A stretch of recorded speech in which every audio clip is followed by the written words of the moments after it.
Sibulimik manulak tusatuatiluta angalukauhataru nunavu gavamakungini David Joanasi amma nunavu tungavikko angalukangat alukikutsik inuktitut ukhausillarimminik uvagutta ukhausitinik ukhatsutik maanisangani ukhakainamanik inuktitu ukhayunik itsivaurutsini itsivalusi isuqqisiakannangikkusi Translation. Oh, ida checking. tusayakingikaluarpat qallunaalitusniaqama tekkua alukikkuk David Joanasikkuk ukhaatillugi tusarnigusukainaqama ilitsili inuttitutukisigunnagittusi itsivaurutsini isuqqisiarningikkusi mannataima isumagiyatsaq irnimanallia panimmanallia maani ukhaqeartusimalun inuttitu ukhaaluni ilitsikiguvaanginnik senators gumaartunik ukhadrigiartoqutik inuktitut tavva itsivautaminnili isuqqisiarlutik tekkuaguujumaartu singitigigumaartasi teimannaanersauleralarninganik neriuguminartuugalua Canada miugatta. I'll just summarize what I've just said. I just assumed that there was a translation, but this morning, listening to Minister of Government David Joanasi in the government of Nunavut and Nunavut Tungavik President Alukikutsik speaking in Inuktitut, our language, if it made you somewhat uncomfortable in your chair, my commentary about that is there should come a time in the future when one of my sons or my daughters come here in front of a panel of senators, your replacements sometime in the future, and be entirely comfortable listening to my children speak to your replacements in Inuktitut without being uncomfortable at all. This should be one of the goals and objectives of being in Canada, that we can speak our language in front of lawmakers and have them be entirely comfortable and not fidgeting in their chairs. It's a miracle, in fact, that I am speaking my language because I've gone through 12 years of federal quote-unquote education with not a dot of Inuktitut in it. 6 years in a federal day school in my home community and 6 years in Ottawa. This is my hometown. I know where all the best duck hunting and the fishing spots are in the city.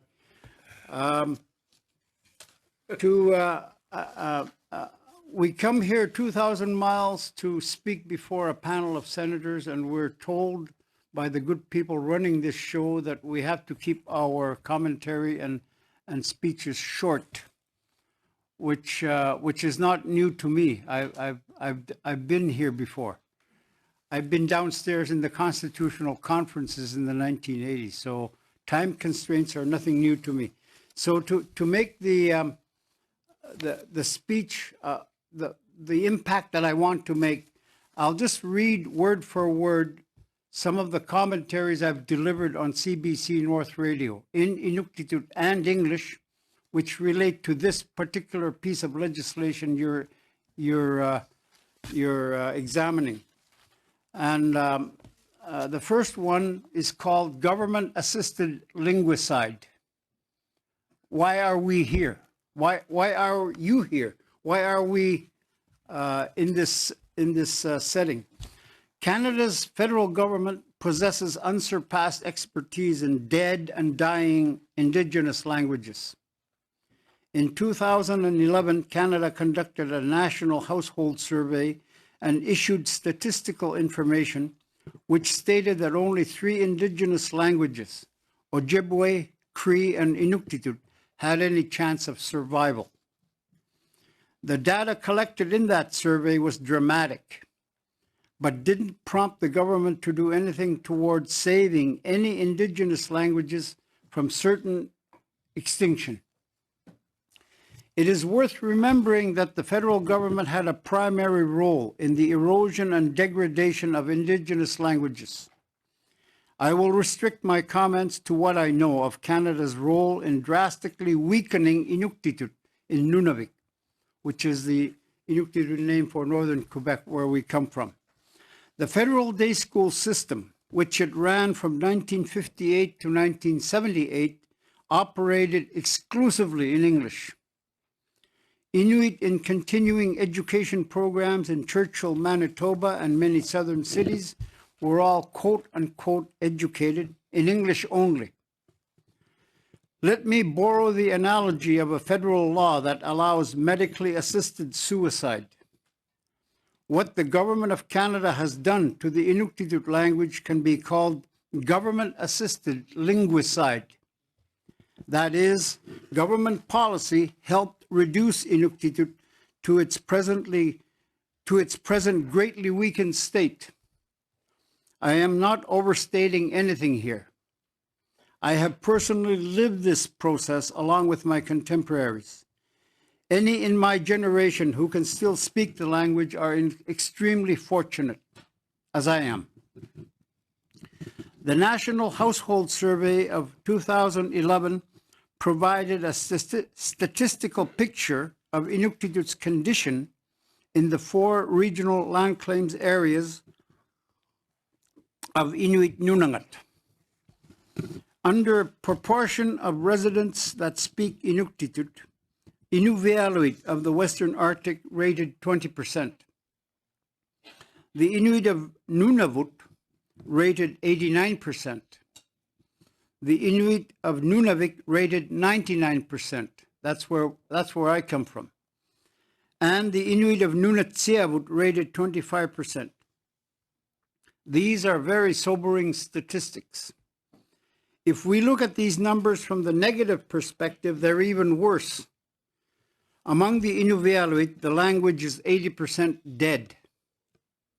In Nunavut, it is 11% dead. In Nunatsiavut, it's 75% dead. In Nunavik, we may self-congratulate ourselves with Inuktitut being only 1% dead. But here are some unpleasant realities. The 99% of the language we in Nunavik still possess is badly degraded and quickly eroding daily. An elder from Nunavut recently said, "With the drastic changes in lifestyle, we have left whole segments of our language behind." The present dismal condition of Inuktitut deserves much official attention, especially from the Government of Canada.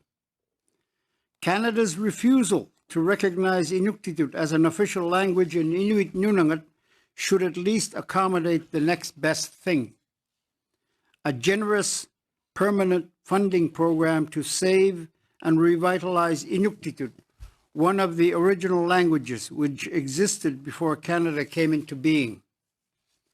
I forgot to mention in my Inuktitut remarks that the language you heard David Joannesi and Aluki Kutik speak this morning was a language vibrant in 1534 when Jacques Cartier first discovered the shores of what was eventually going to be Canada.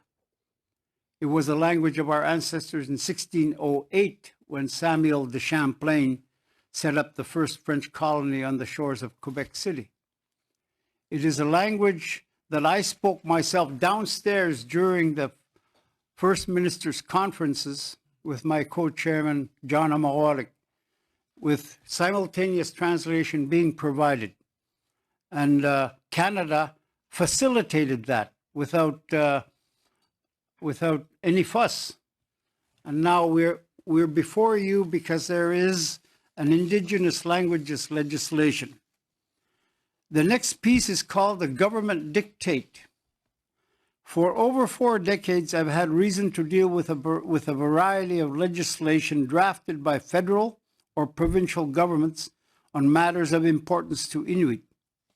Bill C-91, an act respecting Indigenous languages, tabled by the Minister of Canadian Heritage and Multiculturalism in Parliament on February 5, 2019, is the latest of these.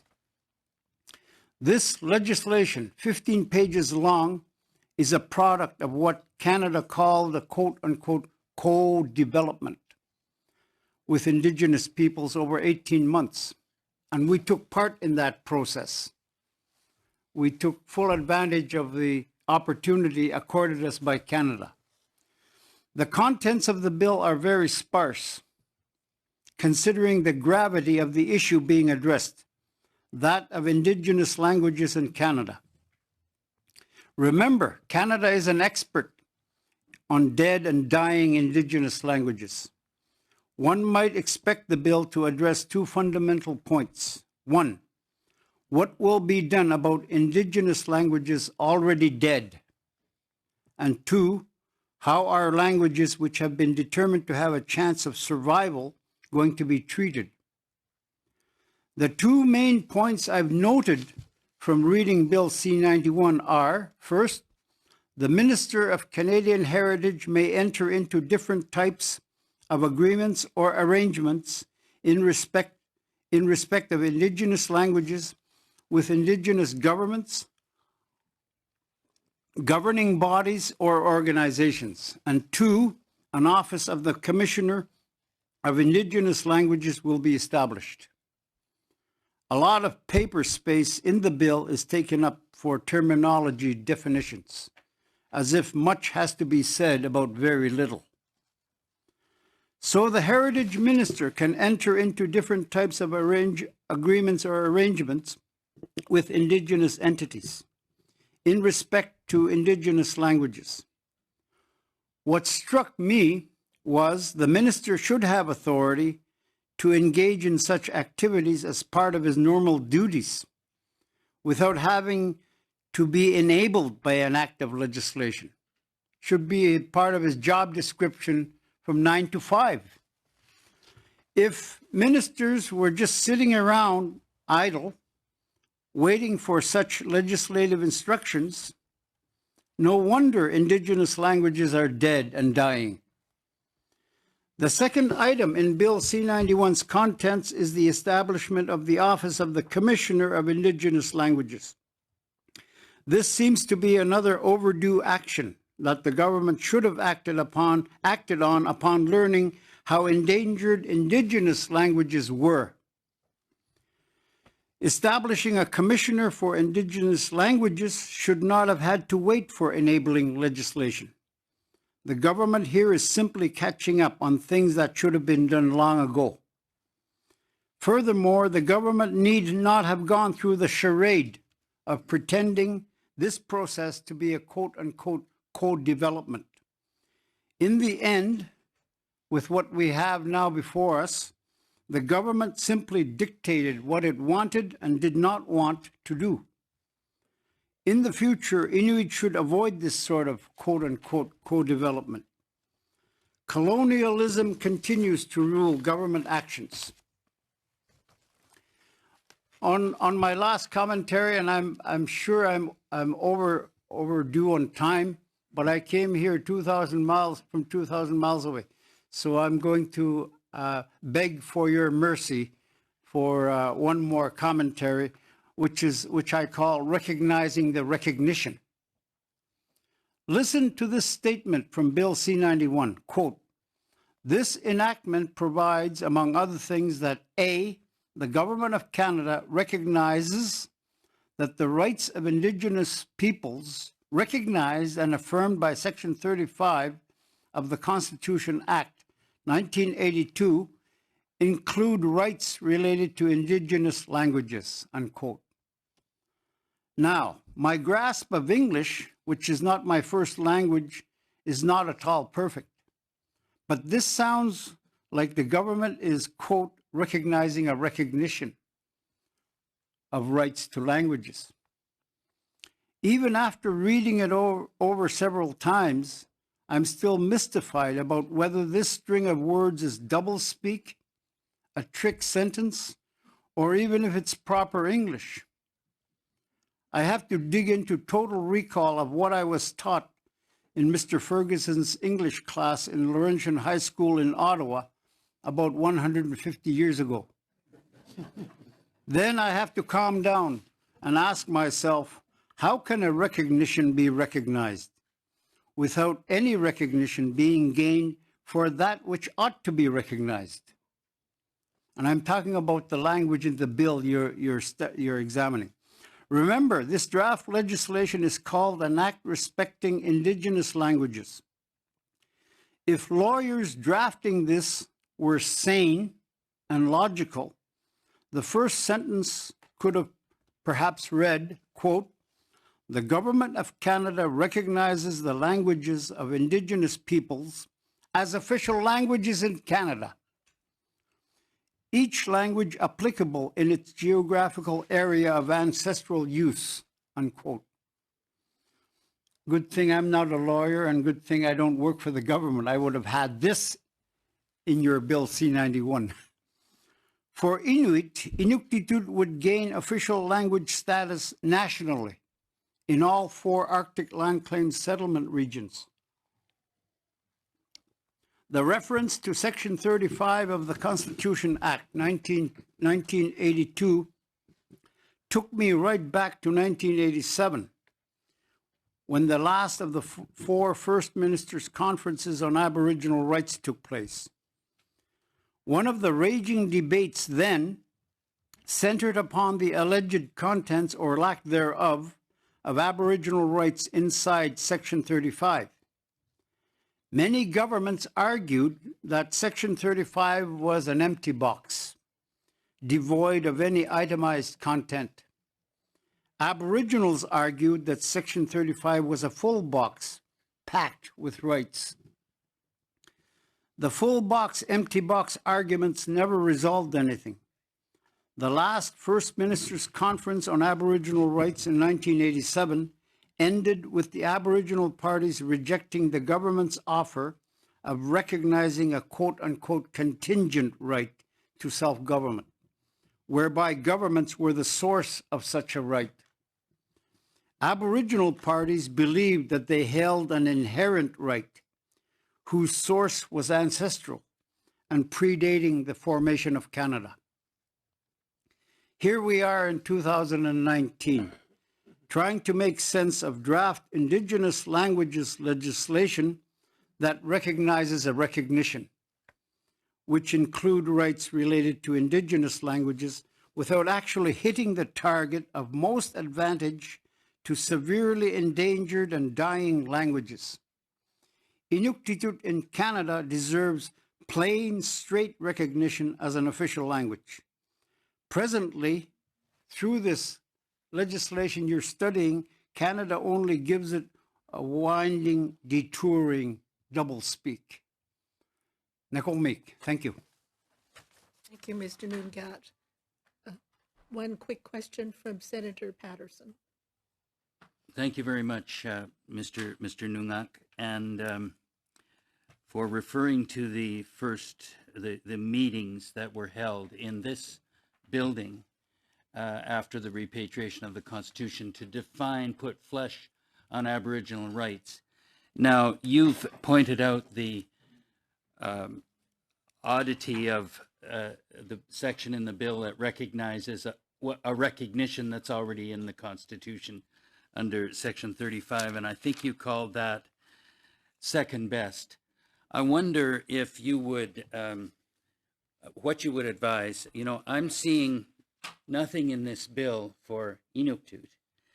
We already have official languages commissioner in Nunavut, so we don't even need an official language commissioner. But I'm wondering if you would agree that at least this second best recognition of Indigenous languages as a right included under Section 35 is worth approving in this bill. Is that one reason why this, even though it's second best, is that one reason why we should try to find a way of sending this bill to the Commons and approving it in this committee? Well, I have absolutely no idea how bills are processed, sending them back, how they're amended, who amends them, what sort of infighting goes on to get a word like existing either inserted or deleted. But what I can say is this: when the federal government, announced its intention to co-develop this legislation, we were almost dancing in the streets because there's never been any co-development. It's a federal dictate. Here's the law. Whether you like it or not, this is it. Is the colonial norm. And I thought that Canada would at least be aware that Inuktitut has official language status in the Northwest Territories. In fact, two dialects of the language, Inuvialuktun and Inuinnaqtun, are recognized as one of the 9 official languages. In Nunavut, 2 dialects, Inuktitut and Inuinnaqtun, are official languages. So territorially speaking, in the Northwest Territories and Nunavut, Inuktitut already has enhanced legal status. And we thought, or I thought, yes, that's something to build on, and Canada must be aware of it. And so in the process of the quote-unquote co-development process, we nursed it along with Canada by drafting an Inuktitut-only standalone legislation as we wanted to see it in federal legislation. They didn't want that help, but we thought that we might as well take the opportunity for Inuktitut become enhanced, not just in the 2 territories, but in the provinces of Quebec, the land of Bill 101, and the province of Newfoundland, where Inuit live. We've never seen 1 penny of federal money for Inuktitut language preservation in Quebec or Newfoundland. I call ourselves the wretches from the provinces because Canada funds through Aboriginal funding Inuktitut language preservation to Northwest Territories and Nunavut, but not to Quebec and to Newfoundland. We thought that Canada would know all this and then work from there to enhance, to get the Inuktitut language 2 or 3 legs up as an official language in Inuit Nunavut. We don't want to shove it down the throats of Nova Scotians or any other places in Canada where Inuit don't live. But we thought it's practical, it's natural to have it as an official language where we live, where we are the overwhelming majority Inuktitut-speaking Inuit. But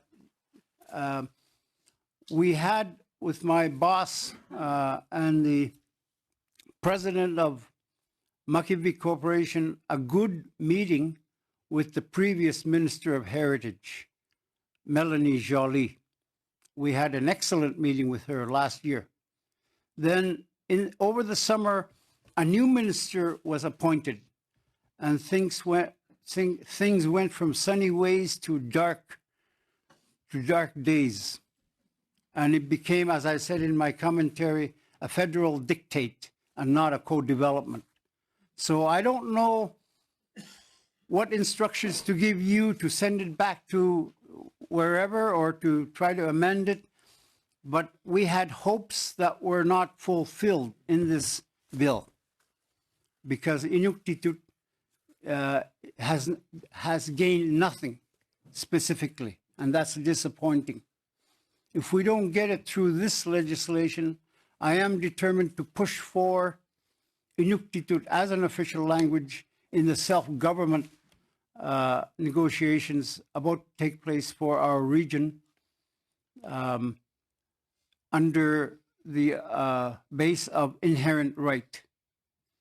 So whatever ends up disappointing here, we'll be pursuing it in another avenue, and Canada will not hear the last of this even if it passes this as is, we are determined to bust out to become part of Canada's political and legal structure in the language that we speak and that our ancestors spoke. Thank you.